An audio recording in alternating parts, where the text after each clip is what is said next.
नमस्कार मित्रों, नमः संस्कृताय। मैं संजय शर्मा, संस्कृत अध्यापक, मेरे YouTube चैनल पर आप सभी का हार्दिक स्वागत करता हूं। आज मैं संस्कृत रीट में जो पाठ्यक्रम है उसके बारे में परिचर्चा करूंगा। अर्थात संस्कृत में क्या क्या आता है, कौन से बच्चे संस्कृत लेने का प्रयास करें, क्योंकि हमारे रीट में दो भाषा लेना अनिवार्य है। सामान्यतः हिंदी सब लेते हैं, अब दूसरी भाषा कुछ बच्चे हिंदी लेने का प्रयास करते हैं, कुछ संस्कृत लेने का प्रयास करते हैं, कुछ पंजाबी भी लेने का प्रयास करते हैं। बहुत सारे बच्चे मेरे से पूछते हैं कि सर कौन सी भाषा का चयन करें, तो मैं तो ये कहता हूं हिंदी तो हमारी राष्ट्रभाषा है, इसी को तो लेना ही है। दूसरी बात यह है कि आपको यदि संस्कृत अच्छी लगती है तो संस्कृत लो, इंग्लिश अच्छी लगती है तो इंग्लिश लो, पंजाबी अच्छी लगती है तो पंजाबी।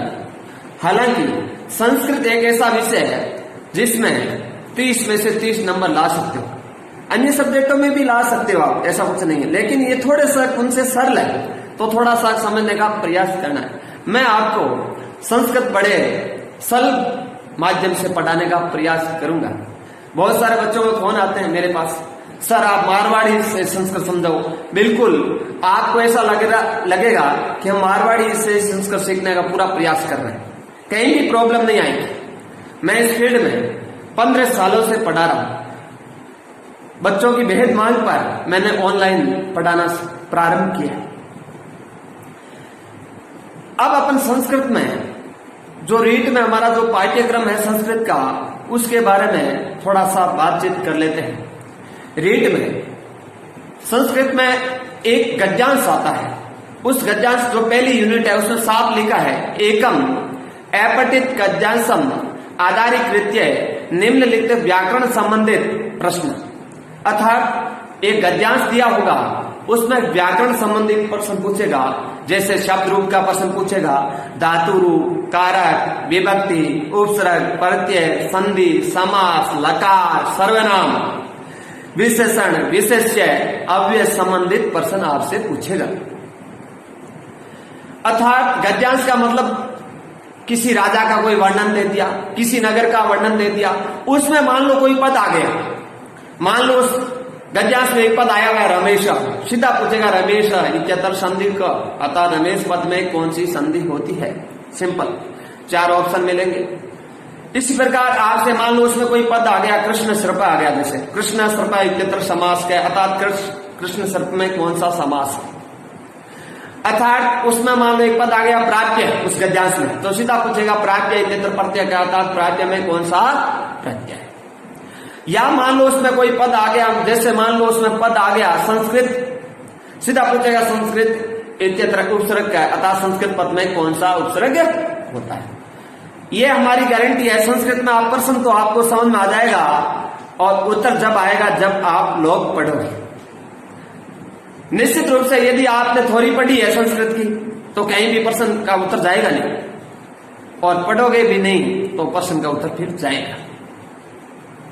और संस्कृत ऐसा सब्जेक्ट है, निश्चित रूप से हिंदी की ग्रामर और संस्कृत ग्रामर में कोई ज्यादा भिन्नता नहीं, थोड़ा सा समझते हुए चलना है। जैसे हिंदी में भी संधि है, संस्कृत में भी संधि है, हिंदी में भी वो प्रत्यय वही पद, संस्कृत में थोड़ा सा चेंजिंग है उन प्रत्ययों का, उनको मैं आपको विस्तृत रूपरेखा के आधार पर आपको बताऊंगा। तो इस प्रकार की ये पहले यूनिट है। दूसरे में जो क्या क्या आता है उसके बारे में अपन अभी बातचीत कर लेते हैं। दूसरे में साफ लिखा है, एकम अपठित पद्यासम व श्लोकम आधारीकृत्य निम्नलिखित बिंदु संबंधित व्याकरण संबंधी प्रश्न। अतः साफ लिखा है कि उस जो एक श्लोक आएगा, अतः एक पद्यांश आएगा, उसमें से पद छांट छांट करके आपको व्याकरण संबंधित प्रश्न पूछेगा। उसमें वही संधि, समास, कारक, प्रत्यय, शब्द रूप, धातु रूप, लिंग, सर्वनाम, उपसर्ग, इस प्रकार के प्रश्न आपसे उस पद्यांश में से पूछने का प्रयास करेगा। पद्यांश का मतलब एक श्लोक होगा, श्लोक का एक हो गया, आपको पता ही है पद्यांश का सामान्य उद्देश्य क्या होता है, प्रमुख उद्देश्य, अतः रसानुभूति। कोई भी अपन पद्यांश जब पढ़ेंगे तो आपको रसानुभूति होगी। अर्थात जब कोई भी कविता गाता है अपने को उसका अर्थ आए नहीं आए कोई टेंशन नहीं, लेकिन जब वो गाता है तो आनंद की अनुभूति होती है, रसानुभूति होती है। जब कुमार विश्वास कभी कविता गाता है, आपने सुना होगा, आपको उसका अर्थ नहीं आता है, फिर भी अपने उसको क्या होती है, रसानुभूति होती है, अर्थात वो कितना अच्छा गा रहा है, ऐसा विचार कभी कभार आता है। इसी प्रकार श्लोक, कोई भी संस्कृत जितने भी श्लोक अपन पढ़ेंगे आपको भी रसानुभूति हो।